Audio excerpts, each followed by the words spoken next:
My name is Francisco Herrera, and I'll be doing my video presentation on the Monroe Doctrine. The Monroe Doctrine was really a speech, specifically a statement, given by President James Monroe in his annual address to Congress in 1823. President James Monroe stated, "In the decisions to which this interest has given rise and the arrangements by which they may determine the occasion has been judged proper for asserting, as a principle in which the rights and interests of the United States are involved, that the American continents, by the free and independent condition which they have assumed and maintained, are henceforth not to be considered as subjects for future colonization by any European powers." We're able to see how the Monroe Doctrine, in a way, established an end to colonization in Latin America.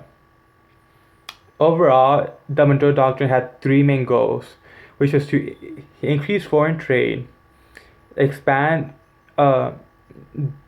help America expand its territory and fulfill its manifest destiny, and to stay away from a European conflict. When it came to trading, America saw a great trading opportunity with the newborn nation state, with the newborn nation states in Latin America. Uh, from from 1815 to 1822, the Spanish Empire began to lose a lot of its influence and territory in Latin America.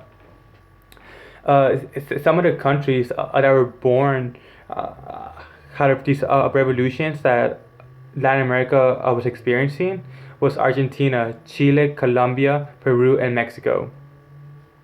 America was fearful that Spain would reconquer in these locations and therefore making trading a lot more difficult. Uh, so it wanted to prevent that, and it really wanted to show how it was how America was increasing its power, how it no longer had to be in isolationism, but now that it could adopt a strategy more like offshore balancing, and truly, in a way, rely on its allies and really make its its circle of influence greater with these Latin American countries.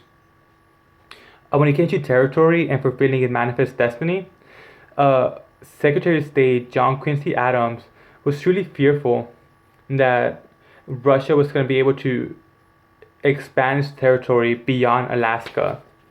We're able to see how in 1820, in Maroon, Russia had control of Alaska and certain parts below it.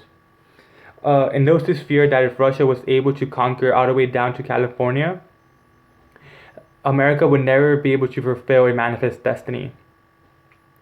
So it wanted to prevent that, and a lot of people find it hypocritical how it prevented Spain from recolonizing in these locations, but at the same time, uh, we're able to see the rise of American imperialism with the Mexican-American War and the Spanish-American War.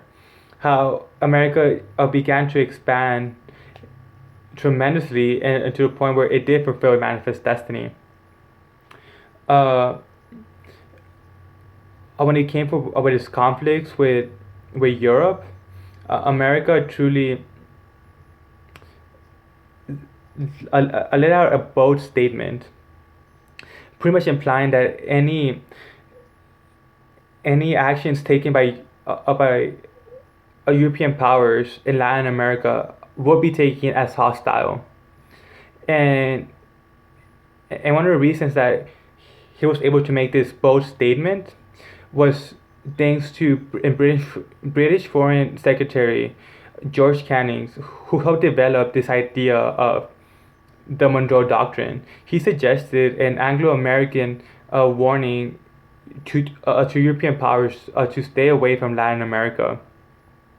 And America was able to do this bold statement due to the fact that he offered in the British Navy, this great navy that gave credibility to America's warning. Overall, we're able to see how the Monroe Doctrine did establish these things. It was able to protect the countries in Latin America.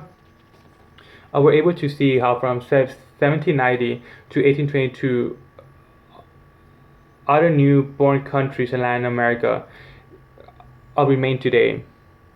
Uh, Spain was not able to be conquered in these countries, and trading also increased, and today we're able to see it with treaties like NAFTA, and how Mexico is the third trading country with America. And as for European conflict, now most of Europe is our ally. So we're able to see how this foreign policy was truly effective in accomplishing all its goals, even though it might often be seen as hypocritical. Um, but overall, it was a great layout for foreign policy. Thank you.